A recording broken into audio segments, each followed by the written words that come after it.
The king Shibi, a descendant of King Bharat of Lunar dynasty, was famous for his truthfulness, justice, and keeping his word.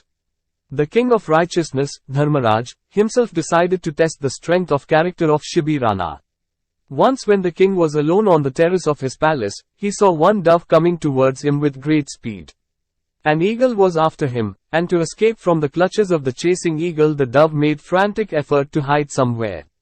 Seeing the king on the terrace, the frightened dove took shelter in his lap. The dove said, "O king, save my life, I have come under your shelter."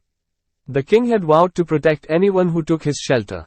Thus the weak and deprived could not be exploited by the rich and strong. However, this was a new experience for Shibi Rana. Was he in any way obliged to protect a bird who seeks his refuge?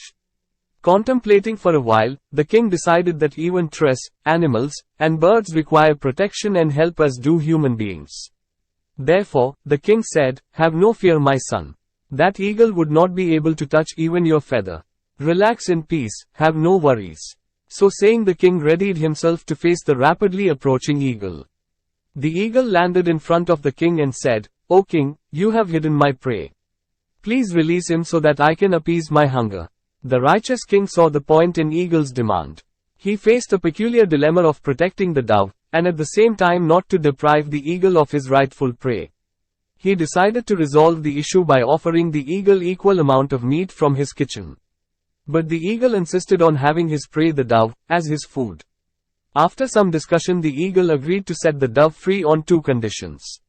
The eagle said, "O king, I shall let the dove go, if equal weight of flesh from your body is offered to me as food."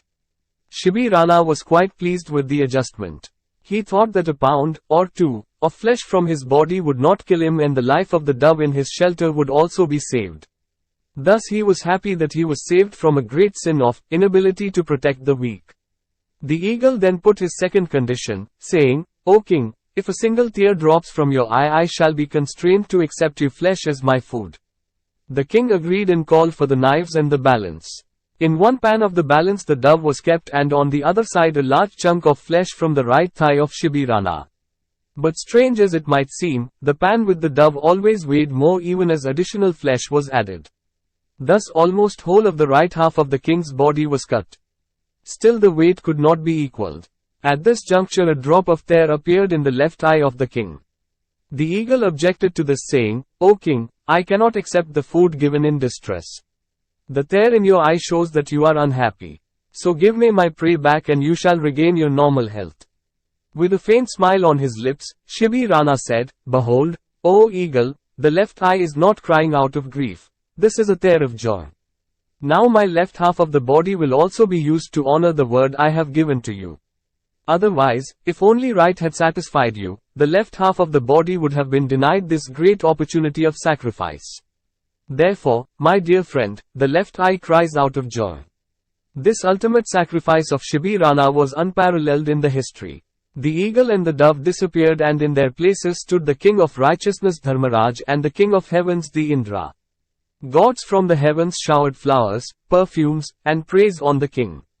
They granted many boons to this noble king. The king Shibi had passed the ultimate test to uphold dharma, a true duty of every king. It is said that this king ruled for many years and after his death went directly to heaven to enjoy the fruits of his righteous karma.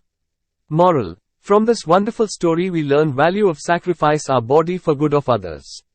And also how we should not refuse for anyone who needs shelter and help. I humbly request all the devotees to please forward moral, instructive stories they hear so that everyone can be benefited.